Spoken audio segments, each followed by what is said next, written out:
اور اب تو نوجوان لڑکوں کا حال یہ ہے، لڑکیوں کی آبرو سے کھیل کر اس کو چھوڑ دیتے ہیں۔ 80% یہی ہے۔ میں آپ کو ایک حدیث پیش کرنا چاہتا ہوں۔ فقی ابو اللیث سمرقندی لکھتے ہیں، کسی لڑکی کی زندگی سے کھیل کر کے اس کو چھوڑ دینے والوں، آؤ ذرا اس حدیث کو دل کے کانوں سے سنا۔ اگر کسی نے کسی چڑیا کی زندگی سے بھی کھیلا، چڑیا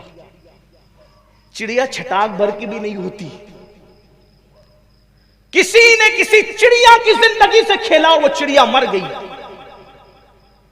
چڑیا سے کھیلا چڑیا مر گئی، اس کی زندگی سے کھیلا چڑیا مر گئی، اللہ کے حبیب علیہ السلام فرماتے قیامت کے دن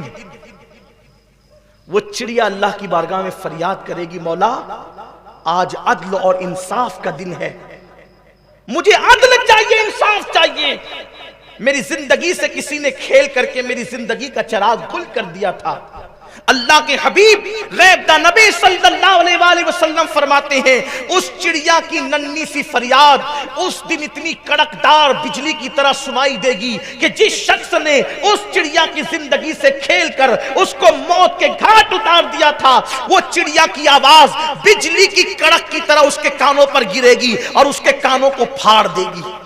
اس کی آواز میں اتنی کڑک ہوگی بجلی کی طرح کہ اس کے کان پھٹ جائیں گے، اور پھر میرا اللہ اس چڑیا کی فریاد کو سن کر کے، جو چڑیا کہے گی کہ میری جان سے کھیلا گیا، میری زندگی سے کھیلا گیا، میری زندگی کا چراغ گل کر دیا گیا، اللہ فرمائے گا آج مجھے اپنے عزت و جلال کی قسم، آج میں نے عدل کرنا ہے، میں عادل ہوں اور آج کوئی کسی پہ ظلم نہیں کرے گا، مجھے اپنے عزت و جلال کی قسم، ہر مظلوم کو میں ہر ظالم سے میں مظلوم کو بدلہ دلواؤں گا، مظلوم کو اس کا حق دلواؤں گا، حتیٰ کہ میرا اللہ اس دن فرمائے گا کہ اگر کسی سینگ والی بکری نے کسی بغیر سینگ والی بکری کو مارا ہوگا، اس بغیر سینگ والی بکری کو بدلہ دیا جائے گا اور اس سینگ والی بکری سے بدلہ دلوایا جائے گا۔ اگر کسی لکڑی نے کسی لکڑی کو خراش دی ہوگی، لکڑی نے لکڑی کو خراش دی ہوگی، اس خراش دینے والی لکڑی کو بھی سزا دی جائے گی۔ کسی پتھر نے کسی پتھر کو ٹچ کر کے اس پہ ظلم کیا ہوگا،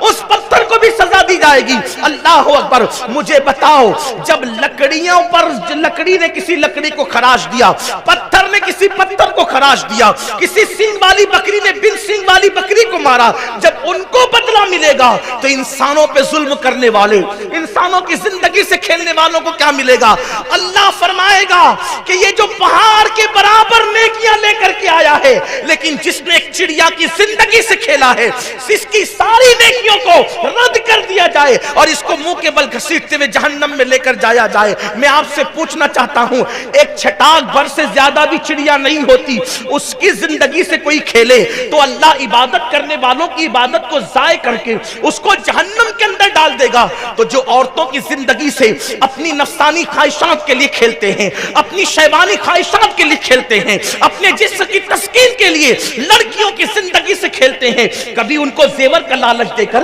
کبھی ان کو پیسوں کا لالچ دے کر، کبھی ان کو شادی کا لالچ دے کر زندگی کی پوری حیات لوٹ لیتے ہیں اور اس کے بعد چھوڑ دیتے کوئی بہانہ بنا کر۔ یاد رکھو، جوانی میں گناہ کرنا بہت اچھا لگتا ہے، مگر قدرت کی شان یہ ہے جب کوئی جوانی میں پاپ کرتا ہے تو میرا اللہ اس کو بڑھاپا اتنا دردناک عطا کرتا ہے کہ بڑھاپے میں توبہ کی توفیق بھی چھین لی جاتی ہے، اس کی زندگی کا لمحہ لمحہ اس کے لیے قیامت خیز ہو جاتا ہے، اس سے انسان ہی نہیں جانور بھی نفرت کرتے ہوئے نظر آتے ہیں۔ یاد رکھنا، قدرت نے جوانی دی ہے تو کبھی جوانی میں پانی میں آگ نہ لگانا، جوانی کی طاقت پر کسی پہ ظلم نہ کرنا، اللہ کے غضب کو کبھی چیلنج نہ کرنا۔ جب چڑیا کی زندگی سے کھیلنے والا جہنم میں جائے گا، اللہ اکبر، عبادتوں کے باوجود، تو عورتوں کی زندگی سے کھیلنے والا، لوگوں کی زندگی سے کھیلنے والا، لوگوں کی عزتوں سے کھیلنے والا، خدا کے لیے مسلم جوانوں اپنی ذمہ داری کو سمجھو۔ دنیا میں کیوں آئے ہو؟ کسی کی زندگی سے کھیلنے نہیں آئے ہو، بلکہ کسی کی زندگی کی آبرو کو بچانے کے لیے آئے ہو، کسی کی عزت کے تحفظ کے لیے آئے ہو، کسی کو سہارا دینے کے لیے آئے ہو۔